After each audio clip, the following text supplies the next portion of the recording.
부처님, 제게는 마음을 짓누르는 큰 고민이 있습니다. 시어머니 생신을 앞두고 전화를 받았는데 저희에게 명품 가방을 사게 돈을 보내달라고 하십니다. 저희는 넉넉하지 않은 살림에 하루하루를 힘겹게 살아가고 있는데 그런 부탁을 들으니 마음이 너무나 답답하고 힘이 듭니다. 거절하기도 어렵고 그렇다고 들어드리자니 저희의 삶이 더 어려워질 것 같습니다. 부처님, 이 상황을 어떻게 헤쳐나가야 할까요? 그대의 마음속 고통이 느껴지는구나. 보아라, 저 커다란 항아리를.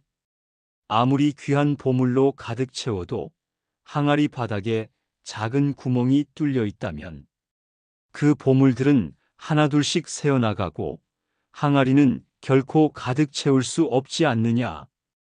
네, 그렇습니다. 시어머니의 요구는 단지 명품 가방을 원하는 것이 아니라 어쩌면 그 마음속의 허전함이나 채워지지 않는 욕구를 표현하는 것일 수 있다.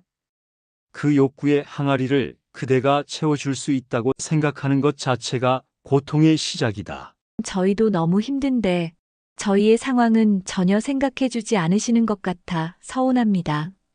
그대의 서운함은 당연하다. 보아라, 저 나무를. 나무는 뿌리에서 양분을 흡수하며 자라지만 누군가 나무의 뿌리에 좋은 물 대신 오염된 물을 계속 부어주면 어떻게 되겠느냐?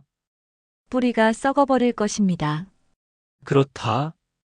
그대의 재산 또한 나무의 양분과 같다. 시어머니는 명품 가방을 원하지만 그대가 감당하기 힘든 요구를 들어주는 것은 결국 그대 가족의 뿌리를 썩게 하는 것과 같다.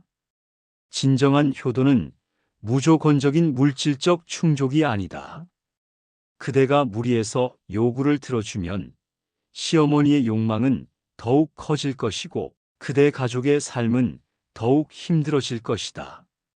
이는 결국 누구에게도 이롭지 않은 결과를 낳는다. 거절하고 싶지만 불효하는 며느리가 될까봐 두렵습니다. 보아라, 거울에 비친 그림자를. 그림자는 본체에 의해 생겨나지만 그림자 자체가 실체가 아니지 않느냐. 시어머니의 실망은 그대의 거절로 인해 생겨날 그림자일 뿐 그대의 진짜 모습이 아니다. 그대가 이기적이라는 생각은 착한 며느리여야 한다는 그대의 마음에 비친 그림자일 뿐이다.